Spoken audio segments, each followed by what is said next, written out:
was pulled over right after a guy named Leonard Fournette was pulled over for similar reasons, for having a suspended license. Unfortunately, that led to an arrest. Police have discretion. Arrest report, which you guys can get on core, reveals absolutely no issue. It was a bad day. He was just going to get through it. He had some fines he needed to pay, and that was that. His intake paperwork, which we can also provide selectively, it does have some medical information on there, but it reveals he was completely fine. Not happy to be in jail, but there's no drama, no defect, no problems, and that would probably be the last time in his life that would be true. As he was getting processed, again, it was a uneventful experience. He went to call his girlfriend to organize a ride, and got in a phone call, an argument with a 3 to 4 fractures on his face, concussion, passed out, was kind of bleeding, and we suspect that was on video. Regardless of whether the incident itself was on video, there are moments of processing that should have been on video. Mr. Shook came to our office about 4 to 5 days. We provided you guys with a timeline 4 to 5 days after. Said, what should I do? I want to know who beat me up. I want to have him arrested. And we sent that request to Jacksonville Sheriff's Office. Unfortunately, I haven't learned from my past experience that when I do a public records request to Jacksonville Sheriff's Office, I must copy it to the media. That's not the way it's supposed to be, because public records belong to the public, not the media, not the sheriff, not the sheriff's public records representatives, not the mayor. But I didn't litigate it in the media. I guess that's my problem, which is a sad state of affairs. We sent out no less than 4 to 5 public records requests. All of them were ignored. After approximately 30 days post-incident, I get a call from Gary Williams with JSO, who was put in a bad spot by his supervisors to call me, and instead of putting it in writing, say, Mr. Phillips, we don't have your video. We never preserved it. We take these calls as they come, in the order in which they're processed, in the order in which they're received. We didn't get to it in time, and so the video's been recorded over. At that point, I wasn't pleased with that. I did indicate to JSO, and I do indicate publicly that we do intend to file a lawsuit against JSO in the city of Jacksonville. There's a legal term, it's called spoliation, and it means destruction of evidence. We totally feel that there's a spoliation and destruction of evidence, not just of a criminal act, the violent beating of Mr. Shutt, but potentially civil rights violations. And that they should have provided him the treatment. He received no medical treatment, no nurse checked him out, nothing. He was just bleeding as he was processed through jail, released on his own recognizance, because this wasn't a big deal from a criminal standpoint. So public records requests were ignored. We got the call from Gary Williams. Shortly after the call from Gary Williams, Agnes Carswell, the director of public records, leaves a voicemail saying she is out of town at a conference, and everything Mr. Williams told me may not be correct, that he's a new employee. We've since determined he wasn't a new employee.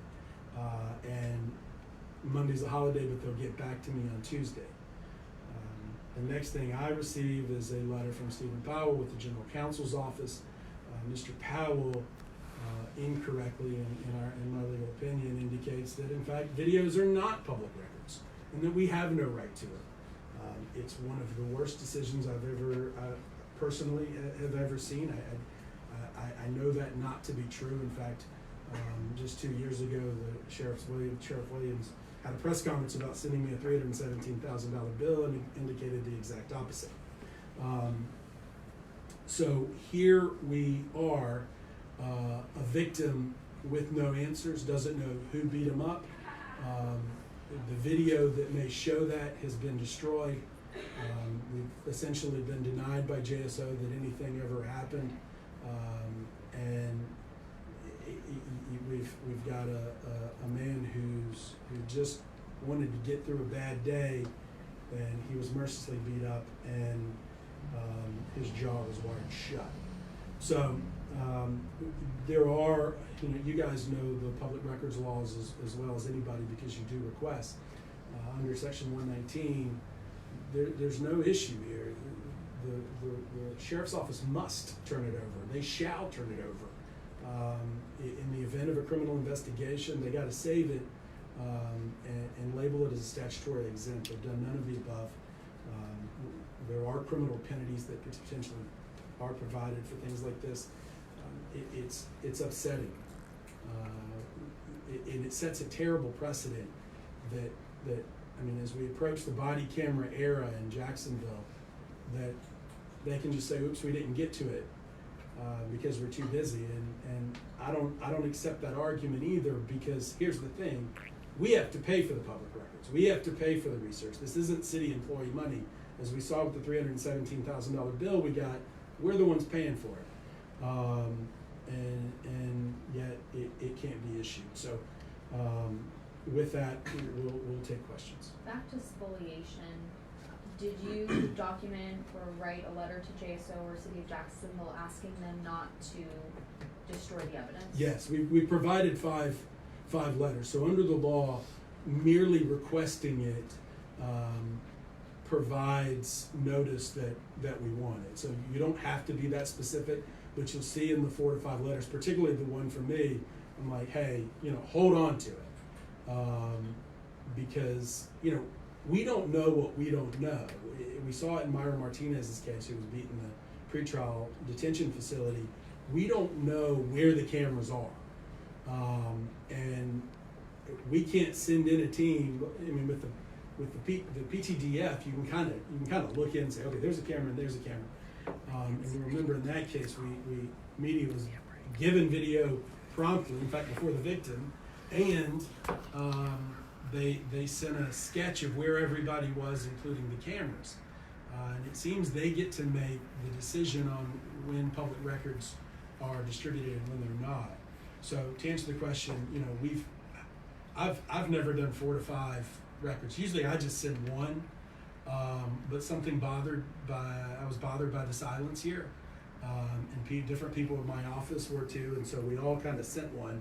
And we added on stuff to each one, and it's just, we don't know what we don't know, but they were clearly on notice a week in and sat on it for over 30 days. Is there a concern here that this is a sheriff's office that is operating as an agency with absolute power? I mean, when they have a police shooting, they don't call in an outside agency, which is standard operating procedure for many sheriffs and police departments all across the state of Florida and throughout this country. Right. They investigate themselves. We're to take their word as whatever their findings are, and now they're telling you how to interpret public records. So is there a concern about them having this absolute power here in Jacksonville? Not even that. I mean, it's awkward because Sheriff Williams and I know each other. And even during his last press conference, and I expect his next one, he's going to say, I know John, and I know Mike. And the sheriff, and I appreciate what he's trying to do. And he said in that last press conference, he understands that prior JSO administrations weren't as open, and I'm holding him to those words. But you've pinpointed a problem with every police shooting we've seen, police-involved incident. They do audit themselves. We've even had integrity sitting right here in this conference room interviewing somebody who brought in a folder that essentially said Blue Lives Matter while they're interviewing a victim who was shot by police, and that just it sends the wrong message. We get civil rights cases all the time, or calls, and it can't audit itself, and that seems to be largely what's happening. And what's even more disturbing here is now you essentially have the general counsel's office, the lawyers for the city stepping in and doubling down that they don't have to release records. I guarantee you, they'll say this case isn't similar to the case we have here. It's about third-party evidence. And also the procedures and protocols here. I mean, public records aside, as concerning as you feel that is, the fact that Hunter sustained injuries in the jail and wasn't immediately seen by anyone on medical staff, I mean, where are we going with that in your case? Right, so under spoliation law and under public records violations, essentially the city could be held liable for essentially destroying or not preserving public records of the person who did it. We don't know who to sue. The original question was, I want to hold this person accountable. Well, all the measures and methods to hold this person accountable vanished with the video and the lack of investigation. It wasn't such that he just stood up, and again you can ask him. It wasn't such that he just stood. What to do is make sure the FDLE, the Attorney General's office, the state attorney, and JSO itself are aware that there's a problem. That's why we sent letters, and hopefully audit itself. Past experience aside, we hope this is time that that the powers that be understand that the public records are the public's records. Hunter, can we ask you how you're doing? Just do it. How has this changed your life? It's totally changed it. I went from working with my girlfriend and being able to, just live a normal life and go about my everyday to, I've always been a self-sufficient athletic person, and now, I'm financially ruined. My poor girlfriend, I'm a server, I wait tables, so that doesn't work out very well right now. So I'm financially ruined physically, and, it's ongoing too. Like, once this is out, the right side of my face is completely numb, and there's no indications of it. It's still early in the stage, I don't know, but, it's changed everything I do, and it doesn't go away. I wake up in the morning, and when water runs over my face, I don't feel it. I can't shave the right side of my face in the shower. It's a daily, consistent thing, and it's just started. And the reason you reached out to John Phillips' office was to find the person who did this to you. This was literally the first thing I said to you when I came in here. I sat in that chair. I said, "This is the last place in the world I ever want to be. This is not the road I wanted to take." But I just wanted to know what happened and what I could do to make it better. That's literally all it was. I wanted a person to be held liable, and I just wanted to medically be taken care of. That's literally where I set the huge bar. Before this happened, what was your impression of police in Jacksonville, and has this changed that? It's completely and utterly changed it. I'm former military. I was in the Marine Corps. My whole family's always been very, very, very related to either cops. My best friend growing up, his dad was the chief of police in Green Cove. I've always respected police officers. Yes sir, no sir, the whole thing. It doesn't matter if you're in trouble or you're not in trouble. They have a job to do just like I do. But this whole experience kind of showed me a nasty underbelly of the situation when it seems like everyone needs to cover themselves, and then it seems like it's like turning a light on in a room full of rats or something. Everyone just scurries away from the situation when I felt I needed help the most. You know what I mean? So. Can you walk us back through what you do remember of the situation? Not to put you back in a painful time, but were you handcuffed? Were you making a phone call? What was going on? Well, I had just been gotten into the area when you're finished with all the getting into the jail. I got into the dorm or whatever it's called, if you will, and got my stuff, went into the room, put my stuff down, immediately grabbed the piece of paper with the bail stuff on it, because it was a $100 suspended license or whatever. So I thought I'd be out of there in a couple hours, and so I went over to the phone, picked up the phone, and proceeded to be, solicited or whatever by this other guy. Came over and he grabbed the top side of the phone, basically said I needed to go through him and the usual deal, I guess, and I said, look, man, I just want to use the phone, and he kept talking to me like that, and then the phone, 2 phones over, came over. The guy who was on that phone left the phone, hung it up, and I said, okay, man, you can have this phone. I'll walk over to that other phone, pick it up, and that's the last thing I remember. That's literally it. My next memory after that is blood coming out of my mouth and watching an inmate mop up the blood behind me so his boy wouldn't get in trouble. And then I proceeded for the next 13 hours, you know, I had an open fracture in this part of my mouth, so the bone was shooting through the bottom of my mouth, so I'm in there profusely bleeding and throwing up from the concussion, you know, for 13 hours. You know, the only thing that saved me was an inmate. You know, an inmate that was, you know, he said, hey man, come up here, we'll watch you. You know, we didn't see anything. I asked multiple times for help. A guard, the first time I saw a guard, he came in and he told me I was gonna get in trouble for being in the wrong room while I'm bleeding from my mouth. And, you know, clearly, like, it was obvious, you know, there was no like, oh, he could be hurt type thing. You know, the guard came in, talked some crap, and then that guy, I wish I knew who he was. He was a nice guy. He looked at him, he said there was a problem downstairs, he's up here, you know, so he can be safe, you know, and that was in the guard just, you know, said something and walked out, you know, so, and that was pretty much the whole experience. So how were you processed out 13 hours later? Well, it happened right when I got in there. I got pulled over around 11 a.m. on a Tuesday, and it was probably 3 o'clock by the time I got into jail, probably somewhere between 4 or 5, early afternoon when I was hit, and you know, not even dinner time yet, you know, and so that's when the incident occurred, and I just rotted in that jail for 13 hours until, you know, 5 a.m. when they drag you out in chains, you know, and sit you for 3 hours before you go to court. I went in front of the judge like that, you know, and I had a blood-soaked napkin in my, you know, it was almost like a joke, you know, like I tried to say something a few times to people and I was just utterly ignored to the point where I just wanted help. I just wanted help. So when we got out, I called her.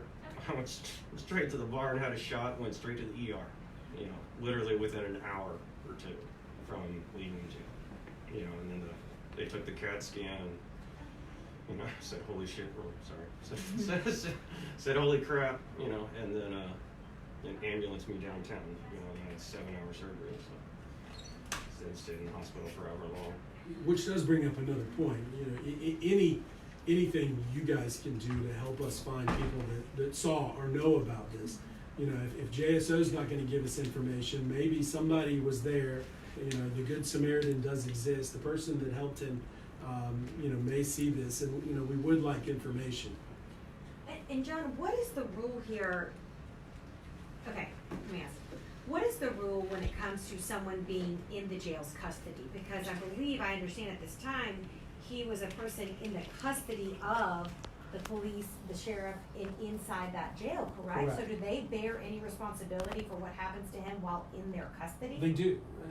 They absolutely do. Now, if I'm the jail, I said, look, we can't control 100% of the people 100% of the time. But they mixed a traffic offender, guy that ran through a yellow light, with somebody that I'd suspect had something leading up to this as a violent, you know, a violent past, who's assaulting somebody over the phone. That's where liability starts. Certainly, you know, anybody who saw him bleeding, we saw it with Myra Martinez. So there is precedent. With Myra Martinez's case, the officer that beat her, an ambulance came, and he refused medical treatment on her behalf while she lay there unconscious. And that seems to be what happened here. There was a decision made. He doesn't need a nurse. He doesn't need a doctor, despite the fact he's got 3 or 4 facial fractures. So that is a concern. They are wards of the prison. You know, we've seen it on the First Coast repeatedly. You know, macing somebody 3 cells over and a woman dies. They have to take care of people who can't just go out and walk out and go to a doctor. Is this area under surveillance? Like, were there cameras watching him getting beaten? It's our understanding that there are. That was the first thing I did after the situation, you know, because I looked up and I remember breathing like a sigh of relief on the way out to court in the morning. I was like, there's a camera right there, you know, because this is the frustrating thing for me is, you know, it's he said, she said. You know, and when I walked into him, I didn't want to. I thought it'd be over. You know, I said, "There's a video camera. Check it out."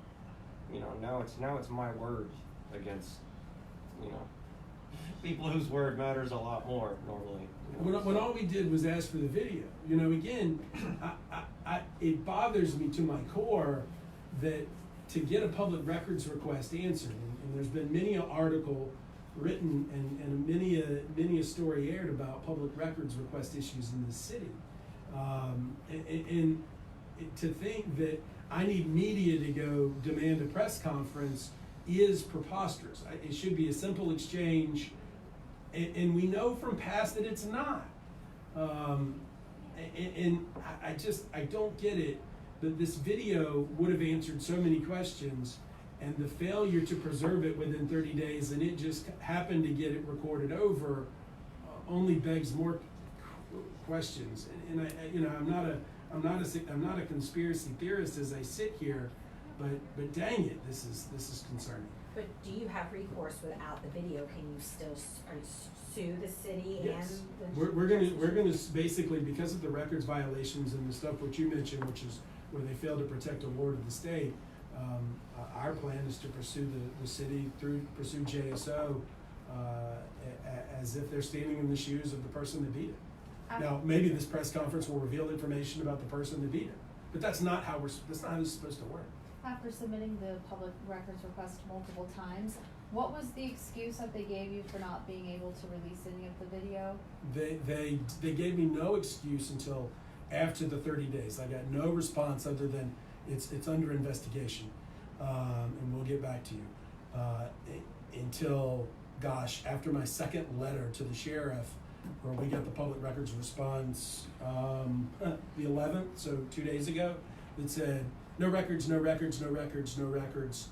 We don't show where he was ever in an altercation or this ever happened. What did you do to find that out? Somebody knows something. A person can't get beaten to jail and have their blood mopped up and not somebody knows something. So there's no documentation in the records of his stay there because he didn't go to any kind of treatment, like the hospital care within the jail or anything like that? No, there's nothing. And then you were also told that the video was overwritten, and Yes. then that it wasn't able to be released under public record? Yes, Gary Williams with JSO called me personally and said, I just want to tell you before I put it in writing, which he never put it in writing, that the video was recorded over.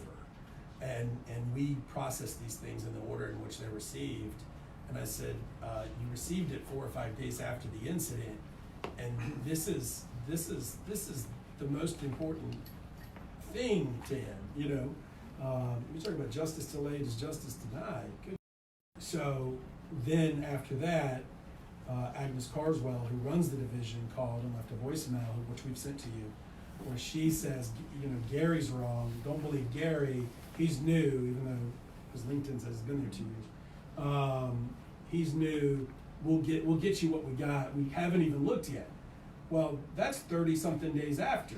It's too late to look, according to what they're saying. And then, of course, now Steve Powell with the General Counsel's Office triple downs on that and says, ha ha ha, Mr. Phillips, we didn't even have an obligation to preserve it because this isn't public records. Well, it is public records. Are you concerned that their argument may now come back to say that these injuries didn't even happen inside the jail? Well, here's the good thing about that. Every inmate, because of the psychological issues and the drug issues going into our jail, goes through a screening where somebody at JSO looks and says, oh, no defects, no problems, you're completely normal. And so we have a 20-page report from JSO saying he's fine. The arrest report says he's fine. The fact that he's at Baptist Hospital within, hours of release says that something happened in the jail. Were you in a crash in between the time you were in the jail and the time you went to the hospital? Okay, so we've resolved that. So something clearly happened in prison. So they had so there's no report saying anything happened in the jail, and then the video mysteriously doesn't appear either. They don't have it, or they won't release that to you. Correct.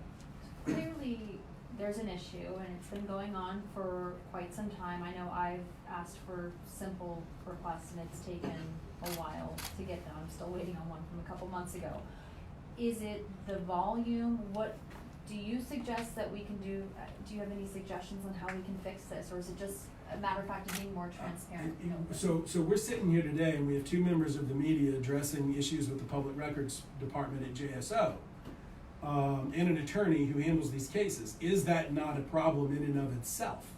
And not to add you guys to our team, that's not my intent, but I've heard it over and over again. I've experienced it over and over again. Even at the last press conference, the Times Union said, hey, you still owe us one on this, because that was about Tim James, who ultimately was fired.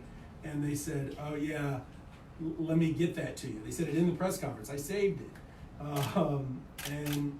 And it's available if you need the mayor speaking about his own the sheriff speaking about his own public records. But it clearly, particularly when we all have to pay for it, they've got to do a better job giving it over. And it sounds to me like whoever's running the show in the Public Records Department, it needs to be replaced or investigated. And Hunter, do you feel today sitting here hopeful, or do you feel hopeless? Honestly, I don't know what to feel. It's been kind of an emotional roller coaster. I feel hopeful. The only hope I've had is when I sat in this chair, really. I kind of just felt like I was kicked around a room and just left to rot for the rest of my life, financially and physically. So there is a small hope, but that's literally all I'm holding on to now. Getting on with my life isn't really a possibility anymore. I just want a little bit of peace and to move on. And I know this is the beginning of the game, so it seems like I've got a long way to go. What is your medical bills at now? I'm sure it's not over, but do you even have a rough ballpark? The hospital itself is $115,000. The anesthesia for my 7-hour surgery is over $8,000. The surgeon's bill for the surgery separate is $17,000. The hospital ambulance bill is $1,000. I have to get this out, which will be another $17,000. And that's not even including addressing the numbness and destruction of my face. That we'll deal with that later. So I'm financially completely and utterly ruined. Everything's destroyed. Do you have insurance? I didn't. I normally did. I'd switch to I work at Texas Roadhouse, and I switched to a different restaurant, and that's not a corporate restaurant. So you had to work there for, I believe it was 11 months at the new one, and of course this happened during this period. So, Hey, John, what are y'all asking for? What's the final? I don't know if you want to do a dollar amount or pay for all his bills or what. Yeah, I mean, now we're kind of clear. This is adding it up right here. We're approaching $200,000 just in medical bills. I'm not at that stage. I cross bridges as they come. Right now, I'm hopeful.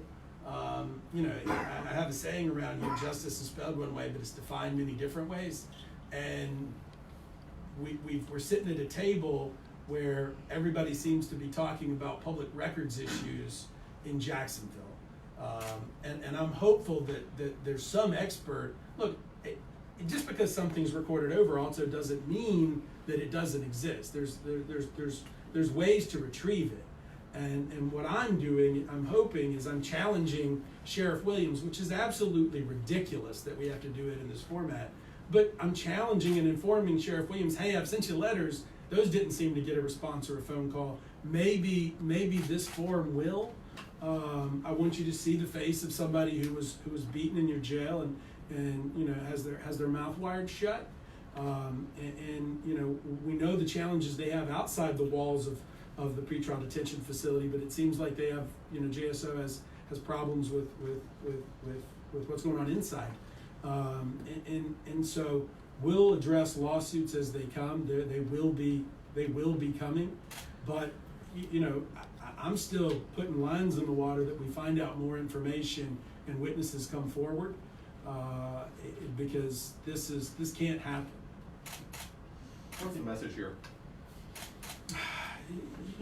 The message here is our public records officials need to be more accountable. And that goes all the way up, in this case, to the general counsel's office. And secondly, that people who run stop signs or yellow lights, don't need to be beaten up in prison. Like he has a constitutional right to a phone call. We always hear about that, right? Well, it was that constitutional right to a phone call that led to him being, adjudicated and flogged in prison, and that is preposterous. You hear about the violence every day, and everybody, invariably the post to this article will say, well, he should have never gone to jail, and this never would have happened. And my message to that is, you better be 100% free of mistakes, because this can happen to you. Thank you. Thank you, and thank you. I've got a question, not rolling, Yeah. Why